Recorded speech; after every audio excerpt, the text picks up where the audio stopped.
ছোটবেলায় আমরা অনেক গরিব ছিলাম, চাইলেও ভালো কোনো কিছু খাইতে পারতাম না, চাইলেও কোনো জায়গায় ঘুরতে যেতে পারতাম না, চাইলেও কোনো জামা কাপড় কিনতে পারতাম না, কিছুই করতে পারতাম না। সারাদিন না খেয়ে থাকতাম, অনেক দিন তো 7-8 দিন 10-12 দিনও না খেয়ে থাকতাম। দেন হচ্ছে আমার আম্মু মানুষের বাসায় কাজ করতো, মানুষের বাসায় কাজ করে সারাদিন কাজ করার পর এক প্লেট ভাত দিত, ওই এক প্লেট ভাত বাসায় নিয়ে আসার পর আমরা 4-5 জন মিলে ভাগ করে খেতাম।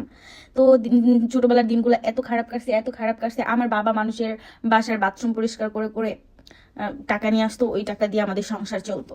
ছোটবেলায় অনেক কষ্টে দিন পার করছি গাইজ। জীবনে কোনোদিন ভালো একটা রেস্টুরেন্টে খাইতে যেতে পারি নাই, এখনো ভালো কোনো রেস্টুরেন্টে খাইতে যাই নাই। জীবনে ফার্স্ট টাইম একটা রেস্টুরেন্টে খাইতে গেছি, দেন খাইতে যাওয়ার পর আমার সাথে এরকম ব্যাড এক্সপিরিয়েন্স হবে এটা আমি কখনো কল্পনাও করি নাই। এই যে এটা কি যেন খাচ্ছি ভাতের মতো, আমি তো নাম জানি না। তো আপনারা যদি কেউ জেনে থাকেন এই খাবারটার নাম, কমেন্ট করেন। তাও আবার অফারে খাবারটা ছিল। তো আমি আমার বান্ধবীকে বলতেছিলাম, বান্ধবী চল, তুই তো অনেক বড় লোকস, আমি তো অনেক গরিব, জীবনে কোনোদিন রেস্টুরেন্টে খাই নাই, তো আমাকে একদিন রেস্টুরেন্টে খাওয়াবি? পরে বলতেছে হ্যাঁ খাওয়াবো। তো হচ্ছে অনেক দিন হলো বলতেছি বান্ধবীকে খাওয়ানোর কথা, বান্ধবী রাজি হয় না। দেন আজকে রাজি হয়েছে যে সে আমাকে খাওয়াইতে নিয়ে যাবে। তো নিয়ে গেল, নিয়ে যাওয়ার পর অফারে একটা খাবার চলতেছিল, ওইটা খাওয়াইতে নিয়ে গেছিল। আমার বান্ধবীও কি কিপটা দেখছেন, অফারে খাওয়ান সেটা খাওয়াইতে নিয়ে গেছে। দেন যখন খাইতে বসছি, খাওয়ার আগে একটা ফ্রাইড রাইস আসছিল, তাও ঠান্ডা। ফ্রাইড রাইসের সাথে চিকেন কারিটাও ঠান্ডা, সব কিছুই ঠান্ডা, চিকেন ফ্রাইটা আরও ঠান্ডা। এ তো খাওয়াই যাচ্ছিল না। মানে যত সব পচা বাসি খাবার নিয়ে যেয়ে আমার বান্ধবী আমাকে খাওয়াইছে। হ্যাঁ, কি বলবো, আজকে গরিব বলে ভালো কোনো রেস্টুরেন্টে খাইতে যেতে পারি না বলে বান্ধবীকে বললাম যে আমাকে একটু খাওয়াবি, সে এরকম একটা খাবার খাওয়াইতে পারলো আমাকে। গাইস আপনারাই কমেন্ট করেন। তো তো আপনারা যদি আমার পাশে থাকেন, আমাকে যদি লাইক কমেন্ট শেয়ার করেন, তাহলে মনে হয় আমি যদি ফেসবুক থেকে 2-3 টাকা ইনকাম করতে পারি, তাহলে মনে হয় আমি ভালো মন্দ খাইতে পারবো একটু। বুঝছেন, জীবনে তো কোনোদিন ভালো মন্দ খাই নাই, তো ভালো মন্দ খাইতে পারবো। আপনারা প্লিজ আমাকে লাইক কমেন্ট শেয়ার করবেন। তো সবাই কেমন আছেন? আশা করি সবাই ভালো আছেন। এতক্ষণ আমি মজা করে সবকিছু বলতেছিলাম। যাই হোক, আমার কথাতে কেউ হাসবেন না।